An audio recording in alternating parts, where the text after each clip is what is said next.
Baik, Assalamualaikum warahmatullahi wabarakatuh.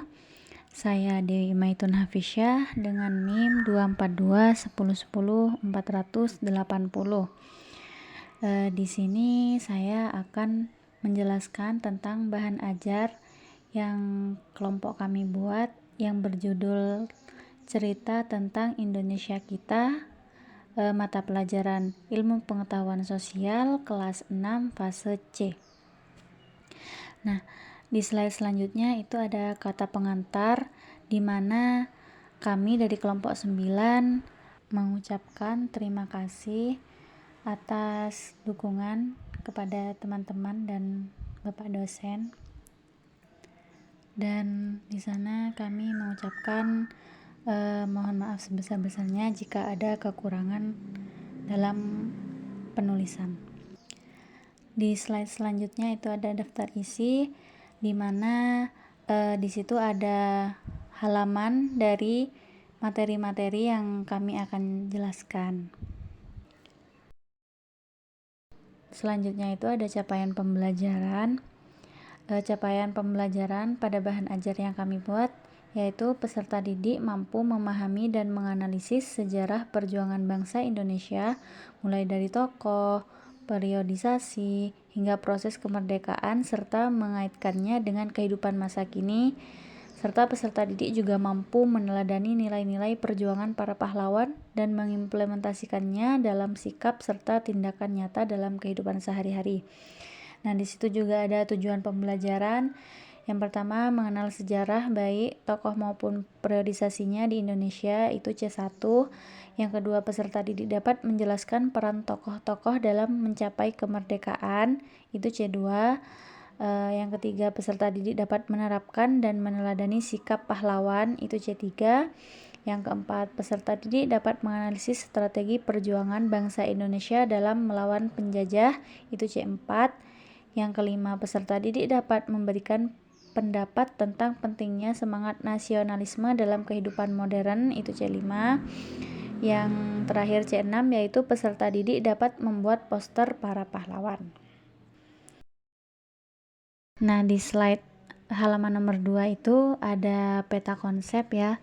Peta konsep tentang cerita tentang Indonesia kita. Nah, itu ada kedatangan bangsa asing di Indonesia, ada perlawanan dan pergerakan nasional, serta ada kemerdekaan dan peristiwa di sekitarnya. Nah, selanjutnya di halaman 3 itu ada bab topik kedatangan bangsa-bangsa asing di Indonesia. Di situ ada pertanyaan pemantik. Nomor 1, apa maksud kedatangan bangsa-bangsa asing ke wilayah Indonesia? Bagaimana cara bangsa-bangsa asing menguasai wilayah Indonesia? Bagaimana kondisi masyarakat Indonesia setelah kedatangan bangsa asing gitu. Nah, di situ juga ada gambar.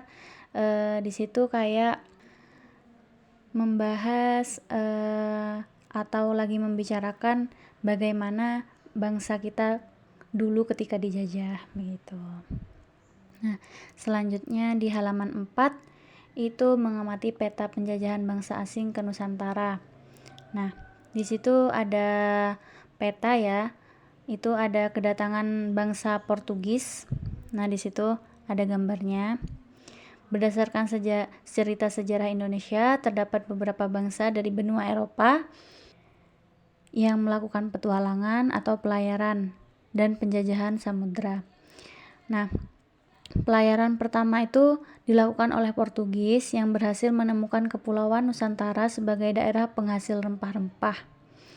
Awalnya bangsa Portugis datang ke Malaka untuk melakukan perdagangan, kemudian mereka ingin menguasai jalur perdagangan di Nusantara dengan menguasai daerah penghasil rempah-rempah. Nah, di halaman 5 itu ada peta kedatangan Spanyol ya. Ada kedatangan Spanyol. Nah, bangsa Eropa yang menyusul Portugis itu yaitu bangsa Spanyol itu. Tujuan kedatangan mereka ke wilayah timur Indonesia itu hampir sama dengan bangsa sebelumnya. Tidak hanya melakukan perdagangan rempah-rempah, tetapi bangsa Spanyol mempunyai tujuan lain yang dikenal dengan istilah gold, glory, dan gospel pada daerah yang dikunjunginya. Nah, di slide halaman nomor 6 itu ada peta kedatangan bangsa Belanda ya. Habis Spanyol datang, itu ada bangsa Belanda yang datang. Bangsa Belanda itu datang mendaratnya di Banten pada tahun 1596. Kemudian Belanda melakukan pelayaran lagi sampai menemukan tujuannya, yakni daerah timur Indonesia yang terkenal dengan penghasil rempah-rempahnya. Nah, pada awalnya bangsa Belanda datang memiliki tujuan yang sama dengan bangsa sebelumnya, yaitu berdagang. Namun, seiring perjalanannya waktu, bangsa Belanda ingin menguasai perdagangan di daerah Banten sehingga terjadi perlawanan dari rakyat Banten begitu. Nah, itu di bawahnya ada juga kedatangan bangsa Inggris ya. Setelah kedatangan bangsa Belanda, bangsa Eropa yang datang itu ada bangsa Inggris ya. Perdagangan rempah-rempah di Eropa kan sangat menguntungkan sehingga mereka berusaha mendapatkan dari daerah penghasil rempah-rempah di Indonesia. Nah, jadi awalnya semua bangsa Eropa yang datang ke Indonesia bertujuan untuk berdagang dan mendapatkan rempah-rempah. Seiring berjalannya waktu, mereka menginginkan keuntungan yang lebih dengan melakukan monopoli perdagangan dan pada akhirnya melakukan penjajahan sehingga terjadi berbagai perlawanan dari rakyat Indonesia gitu. Selanjutnya itu ada tugas kelompok ya. Di slide halaman 7 ada tugas kelompok, ada merefleksikan. Nah, di halaman 8 itu belajar lebih lanjut, jadi kita mempelajari tentang kekuasaan Belanda dan pembentukan VOC. Itu juga di halaman 9 ada kultur stelsel, tanam atau tanam paksa, dan politik etis, politik atau balas budi gitu. Itu ada yang halaman 10, ada topik B, yaitu macam-macam perlawanan. Di situ juga ada pertanyaan pemantik. Bagaimana perjuangan para pahlawan dalam mengusir penjajah? Perang apa yang terjadi di daerah kalian saat terjadi penjajahan? Dan apa manfaat menjadi cerita sejarah perlawanan terhadap para penjajah? Begitu. Di halaman 11 itu ada tugas yang dilakukan bersama, yaitu mengenal perlawanan terhadap penjajah, judulnya. Itu ada tugas kelompok. Nah, di situ juga ada gambar untuk disimak dan mencari tahu, habis itu diceritakan. Yang selanjutnya yaitu ada halaman di 12, itu ada materi Perang Jawa atau perjuangan Pangeran Diponegoro. Selanjutnya di halaman 13 itu ada materi Perang Padri, perjuangan Tuanku Imam Bonjol. Nah, dan selanjutnya itu ada di halaman 14 ada tugas ya, ada pertanyaan diskusi, ada ya itu semuanya pertanyaan diskusi. Bagaimana strategi pengan Diponegoro, terus apa yang memicu terjadinya perang Padri. Nanti soal itu diisi bareng-bareng. Halaman 15, mari mencari tahu. Nah, di situ juga ada materi masa pergerakan nasional itu bagaimana. Di halaman 16 itu ada beberapa faktor penyebab lahirnya pergerakan nasional tersebut, yaitu di situ ada penjelasannya. Dan itu ada Sumpah Pemuda juga. Setelah membaca teks masa pergerakan nasional itu ada diberi soal dan disuruh menjawab pertanyaan tersebut. Yang halaman 17 itu ada materi juga kedatangan penjajahan Jepang. Selanjutnya itu halaman 18 itu ada setelah membaca kedatangan penjajahan Jepang ada soal dan siswa bisa menjawab pertanyaan tersebut. Di halaman 19 itu ada tugas juga dilakukan bersama-sama. Berkumpullah kembali bersama kelompokmu, siapkan karton, lini masa pada kegiatan sebelumnya dan alat mewarnai untuk kegiatan ini. Jadi ini mewarnai. Ini tugas kelompok. Dan itu ada refleksi untuk materi yang sebelumnya. Halaman 20 itu ada pelajaran lebih lanjut atau materi tambahan gitu. Di situ judulnya Perjuangan Bangsa Indonesia Melawan Penjajah. Nah, di situ menjelaskan bagaimana perjuangan bangsa Indonesia melawan para penjajah. Nah, di situ di halaman 21 ada tugas lagi ya. Judulnya Pahlawan dari Daerahku. Jadi siswa disuruh mencari informasi mengenai salah satu pahlawan yang dimakamkan di daerah kalian atau pahlawan yang berasal dari daerah kalian.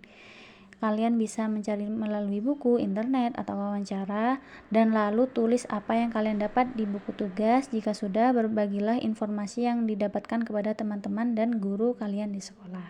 Nah, gitu. Selanjutnya topik C, itu di halaman 22, judulnya Kemerdekaan dan Peristiwa di Sekitarnya. Di situ ada pertanyaan pemantik juga. Nah, di situ ada gambar lagi upacara ya. Nah, di halaman 23 itu ada peristiwa penting menjelang proklamasi, yaitu pada tanggal 17 Agustus 1945 terjadi peristiwa besar dan bersejarah bagi bangsa Indonesia, yaitu peristiwa proklamasi kemerdekaan Indonesia. Selanjutnya itu halaman 24, ada tugas. Setelah membaca teks tersebut, siswa disuruh jawab pertanyaan berikut di buku tugas. Nah, selanjutnya di halaman 25 itu juga ada tugas. Yang pertama mencari tahu, yang kedua itu tugas kelompok, yang ketiga itu juga ada tugas kelompok ya. Itu juga yang halaman 26 ada cara mempertahankan kemerdekaan. Nah, di situ ada menumbuhkan rasa cinta kasih sebagai bangsa Indonesia, diantaranya seperti yang ada di materi tersebut. Terus menjaga persatuan dan kesatuan di antara dengan cara berikut. Yang ketiga, menjadikan Indonesia sebagai negara maju, di antaranya sebagai berikut. Itu di situ juga ada gambar-gambarnya ya, bisa dilihat. Terus di halaman 27 itu ada tugas. Nah, di poster pahlawanku itu siswa disuruh membuat poster ya. Jadi yang C6 tadi. Dan yang apa yang sudah aku pelajari itu apa yang siswa dapat di bab C tersebut. Selanjutnya di halaman 28 itu ada rangkuman dari awal bab A sampai bab C, yaitu yang pertama kedatangan bangsa-bangsa asing ke Indonesia seperti Portugis, Spanyol, Belanda, dan Inggris. Itu juga ada berbagai perlawanan rakyat Indonesia terhadap penjajah. Perlawanan dilakukan oleh tokoh-tokoh seperti Pangeran Diponegoro dan Tuanku Imam Bonjol melalui perang-perang yang tadi disebutkan di materi. Terus yang ketiga itu ada proses kemerdekaan Indonesia dan cara mempertahankannya. Di materi kan ada kemerdekaan Indonesia diproklamasikan pada 17 Agustus 1945 setelah Jepang menyerah kepada sekutu. Nah, di situ ada rangkuman dari bab awal hingga akhir gitu. Selanjutnya yaitu di halaman 29 ada latihan ulangan. Di situ ada pilihan ganda. Ada 10 soal. Di situ siswa disuruh memilih salah satu jawaban yang menurut siswa itu benar. Selanjutnya itu juga ada yang B itu jawaban singkat di halaman 30. Itu siswa disuruh mengisi titik-titik yang ada di soal tersebut. Dan yang C itu ada esai, siswa disuruh menjawab pertanyaan yang ada di soal. Itu aja tugas praproyek, yaitu drama perjuangan, judulnya Perjuangan Para Pejuang ya. Nah, itu ada tujuan proyek, kriteria proyek, ada langkah-langkah pengerjaan. Jadi di sini tuh siswa bermain peran seperti itu. Yang selanjutnya itu halaman 32 ada uji pemahaman. Nah, di situ yang A itu bab awal kedatangan bangsa-bangsa Eropa. Di situ ada soal-soal yang harus dijawab. Dan yang B itu perlawanan terhadap para penjajah, itu materi yang B. Terus yang C itu peristiwa penting menjelang kemerdekaan Indonesia, itu materi yang terakhir. Dan itu terakhir ada siswa disuruh menjawab soal kan. Nah, di halaman terakhir, halaman 33 itu ada glosarium. Nah, glosarium itu seperti kosakata baru dimana kata ini masih asing gitu di siswa. Jadi kita taruh glosarium ini supaya mempermudah siswa ketika ingin mencari tahu arti dari kata yang belum dipahami, dapat dicari di glosarium. Nah, cukup sekian dari saya, Dewi Maitun Hafisya. Jika ada kekurangan atau salah kata, mohon maaf sebesar-besarnya. Cukup sekian dari saya. Wassalamualaikum warahmatullahi wabarakatuh.